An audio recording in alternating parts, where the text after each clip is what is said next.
Hi weavers, welcome back to our channel Latika stories. మీకు కనుక నా స్టోరీ నచ్చినట్లయితే ప్లీజ్ లైక్ చేయండి, షేర్ చేయండి, సబ్స్క్రైబ్ చేయండి. అంతేకాదు ఎవరైనా కొత్తగా ఛానల్ని చూస్తున్నట్లయితే ప్లీజ్ ఒక చిన్న లైక్ చేసి సబ్స్క్రైబ్ చేసి నాకు సపోర్ట్ చేయండి. ఇంకా ఈరోజు స్టోరీలోకి వెళ్ళిపోదాం. అశోక్ కారు ఆశ్రమం గేట్ దగ్గర ఆపుతాడు. ఇష్క దిగుతూ ఒకసారి అశోక్ వైపు చూస్తుంది. అశోక్, రేపు మార్నింగ్ కార్ వస్తుంది, ఎర్లీగా రెడీ అయ్యి పూజ టైంకి వచ్చే. ఇష్క తలూపుతూ, సరే సార్, మీరు కేర్ఫుల్గా డ్రైవ్ చేయండి. ఆ మాటల్లో ఉన్న ఆప్యాయత అశోక్ని ఒక క్షణం ఆపేస్తుంది. కానీ ఏం చెప్పకుండా చిన్న నవ్వుతో కార్ స్టార్ట్ చేస్తాడు.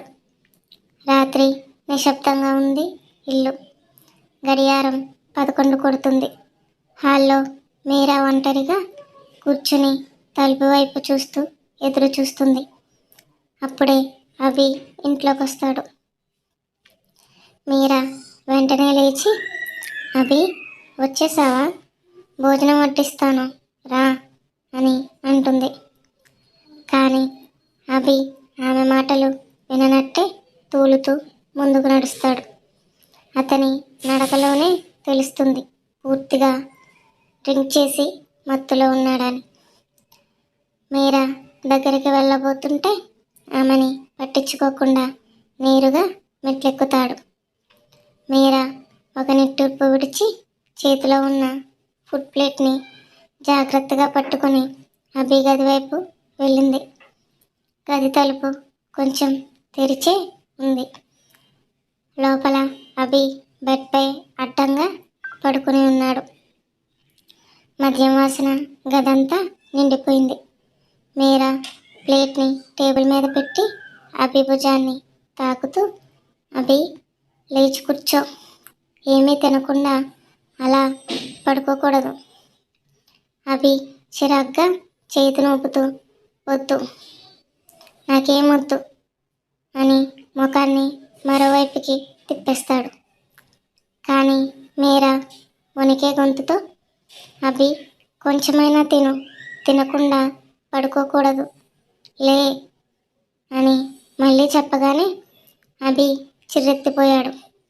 ఏంటి నీ గోల, ఇక్కడ కూడా నన్ను ప్రశాంతంగా ఉండనివ్వవా అంటూ చేతిలో ఉన్న ఫుడ్ ప్లేట్ను కోపంతో గోడకు విసిరేశాడు. ప్లేట్ గోడకు తగిలి పగిలిపోయి ఫుడ్ అంతా గదంతా చెదిరిపోయింది.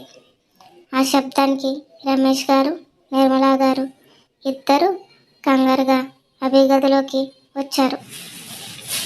నిర్మలా గారు అక్కడి పరిస్థితి చూసి అవక్కయ్యారు.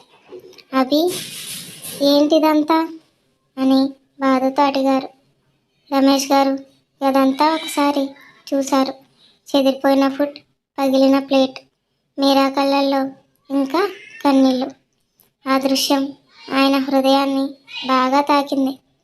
అభి వైపు తిరిగి గంభీరంగా బాధ నిండిన స్వరంతో, ఏం చేస్తున్నావురా అభి, నీకోసమే ఇన్నేళ్ళు మేము కష్టపడ్డాం, నీ భవిష్యత్ బాగుండాలని కోరుకున్నాం. కానీ నువ్వు ఇలా నీ చేతులతోనే నీ లైఫ్ని నాశనం చేసుకుంటున్నావు. అభి మాత్రం ఏమాత్రం తగ్గకుండా, నాకు లెక్చర్లు వద్దు అని తల తిప్పేశాడు. రమేష్ గారు ఒక క్షణం మౌనంగా నిలబడ్డారు. తర్వాత, ఇది నీ ఇష్టమైతే సరే, కానీ గుర్తుపెట్టుకో, నువ్వు చేసిన ప్రతి పనికి ఫలితం ఉంటుంది అని కోపంగా చెప్పి నిర్మలా గారు వెంట తీసుకుని గది బయటికి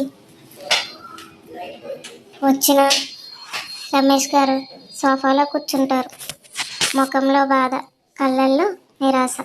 నిర్మలా గారు, ఇప్పుడు ఏం చేస్తాం, అభి ఇలా ఉంటే నాకు చాలా భయంగా ఉంది అని అంటారు.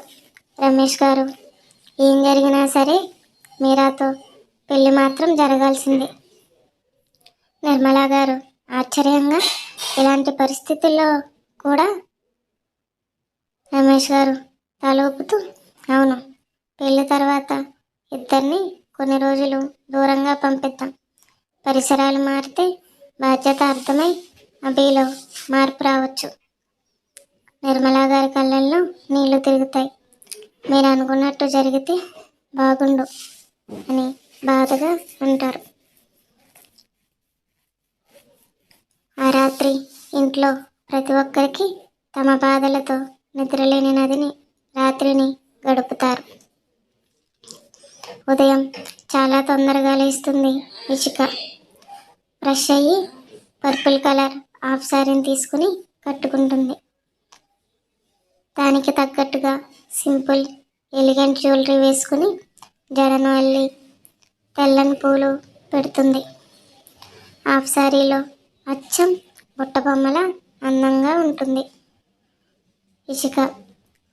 బయట కారు వచ్చిన శబ్దం వినిపిస్తుంది.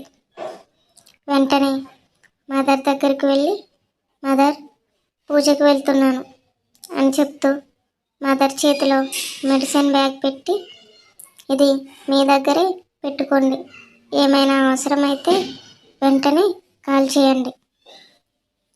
మదర్కి ఆరోగ్యం బాగోలేక పూజకి వెళ్ళడం లేదు. ఇషిక చిరునవ్వుతో కారులో కూర్చుంటుంది. కారు ముందుకు కదులుతుంది. ఇషిక అశోక్ ఇంట్లో అడుగు పెట్టగానే యమున గారు, మాధవ్ గారు ఇద్దరు ఒక క్షణం అలాగే నిలబడిపోతారు. పర్పుల్ హాఫ్ సారీలో ఇషిక నిజంగానే పుట్టబొమ్మల కనిపిస్తుంది. ఎంత అందంగా ఉందో ఈ అమ్మాయి అని ఇద్దరు అనుకోకుండా ఉండలేరు. యమున గారు నవ్వుతూ, రామ్మ ఆంటీ అన్నీ.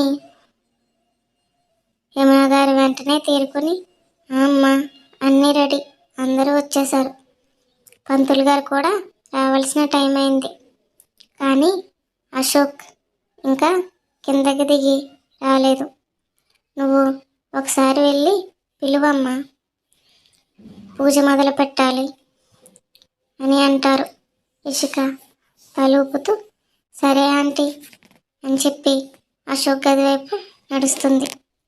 ఇషిక అశోక్ గదిలోకి వెళ్ళేసరికి అశోక్ ఫ్రెష్ అయ్యి తల తుడుచుకుంటూ వైట్ షర్ట్ వేసుకుని బటన్స్ పెట్టుకోవడానికి ప్రయత్నిస్తున్నాడు. కానీ బటన్ సరిగా పడడం లేదు. ఇషిక, సార్, ఆంటీ మిమ్మల్ని పిలుస్తున్నారు అని చెప్తుంది. అశోక్ వెంటనే తలెత్తి ఒక్క క్షణం హాఫ్ సారీలో ఇషికని చూడగానే క్షణం మాట మర్చిపోతాడు. ఇషిక ముందుకు వచ్చి, ఇవ్వండి సార్, నేను పెట్టేస్తాను అని అంటుంది. ఇషిక చాలా జాగ్రత్తగా అతని షర్ట్ బటన్ పెడుతుంది. వేళ్ల స్పర్శకు ఆమె తలపైకి ఎత్తగానే ఇద్దరి కళ్ళు కలుస్తాయి. అతని దగ్గర నుంచి వచ్చే షాంపూ ఇంకా లైట్గా ఉన్న బాడీ స్ప్రే స్మెల్ మనసును మత్తుగా చేస్తుంది.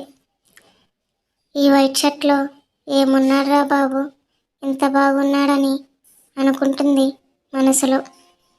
అశోక్ ఒక్కసారిగా ఇషికాను దగ్గరికి లాక్కుంటాడు. కళ్ళెత్తి చూస్తుంది ఇషిక. అశోక్ ఆమె చెవి దగ్గరికి వంగి, చాలా బాగున్నావు తెలుసా, your looking so pretty miss Ishika. ఆ మాటలకి ఇషిక చెవుల దగ్గర నుంచి చెంపల వరకు సిగ్గు ఎరుపుపరుచుకుంటుంది. సార్ అని పిలిచి తర్వాత ధైర్యం తెచ్చుకుని, మీరు కూడా చాలా హ్యాండ్సమ్గా ఉన్నారు. అశోక్ పెదవులపై చిన్న చిరునవ్వు. కళ్ళతోనే టీస్ చేస్తూ, నాకేమైనా స్పెషల్ అప్రిషియేషన్ ఇవ్వాలనిపించడం లేదా అని కొంటెగా అడుగుతాడు. ఇషిక గుండె ఒక్కసారిగా వేగం పెరుగుతుంది. తలను కిందకు వంచేస్తుంది. అశోక్ మెల్లగా నవ్వి, రిలాక్స్ మిస్ ఇషిక, నువ్వు ఇలా సిగ్గుపడుతుంటే ఇంకా అందంగా ఉంటావు తెలుసా అని చెప్పి ఆమెను వెనక్కి తిప్పి వాలు జడలో ఉన్న మల్లెపూల సువాసనను లోతుగా పీలుస్తూ వాటిని ముందుకు వేసి ఆమె మెడ మీద ఉన్న పుట్టుమచ్చను కిస్ చేస్తాడు. ఆ క్షణంలో అతని వేడి ఊపిరి ఆమె మెడను తాకుతుంది. ఇషికాకు ఒక్కసారిగా కరెంట్ షాక్ కొట్టినట్టు అనిపిస్తుంది. అశోక్ ఆమె చెవి దగ్గర మెల్లగా, భయపడకు, ఇది కేవలం ఒక కాంప్లిమెంట్ మాత్రమే అని అంటాడు. ఇషిక మాటలు రాక మౌనంగా నిలబడిపోతుంది. అప్పుడే కింద నుంచి యమునా గారి స్వరం వినిపిస్తుంది. అమ్మా ఇషిక, రండి. ఆ పిలుపుతోనే ఇషిక తేరుకుంటుంది. కళ్ళను కిందకు వంచి సిగ్గుతో, సార్ మీరు కూడా రండి అని చెప్తూ వేగంగా బయటకు నడుస్తుంది. కింద అందరూ పూజలో కూర్చొని దీపాల వెలుగుల కాంతిలో ఏకాగ్రతంగా పూజ మొదలు పెడతారు. అశోక్, ఇషిక కూడా పూజలో చేరి పంతులు గారి ఆదేశాలను పాటిస్తూ భక్తితో పూజను కొనసాగిస్తాడు. అశోక్ పూజ పూర్తయ్యేసరికి పంతులు గారు, అమ్మ ఇప్పటి నుంచి మీ అబ్బాయికి ఏ ఆటంకాలు ప్రమాదాలు ఉండవు. పూజను విజయవంతంగా పూర్తి చేశారు. ఇక అన్ని సానుకూల శక్తులు అతనికి పక్కన ఉంటాయి అని చెప్పగానే అందరి ముఖాలలో సంతోషం. వెంటనే యమునా గారు పంతులు గారి దగ్గర ఆశీర్వాదం తీసుకుని వచ్చిన వాళ్ళందరికీ భోజనాలు పెట్టడం మొదలు పెడతారు. అమ్మ టేబుల్ మీద తాంబూలాలు పెట్టు అని చెప్పగానే ఇషిక ముందుకు వచ్చి వెంటనే ఎక్కడ ఏమి కావాలో అడగకుండానే ప్రతి పనిలో సహాయం చేస్తూ ఉంటుంది. భోజనానికి పిలవడం, వచ్చిన వాళ్ళందరికీ తాంబూలాలు పంచడం, వాళ్ళందరినీ గౌరవంగా ప్రవర్తించడం, ఆమె చేసే ప్రతి పని చాలా సౌమ్యంగా, ఎంతో గౌరవంగా ఉంటుంది. వచ్చిన వాళ్ళంతా ఇషికాని గమనిస్తూ ఉంటారు.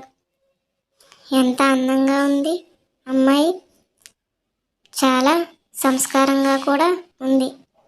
ఇలాంటి పిల్ల ఉంటే ఇంట్లో మహాలక్ష్మి ఉన్నట్టే అని చిన్న చిన్న మాటలు చుట్టూ అందరికీ వినిపిస్తూ ఉంటాయి.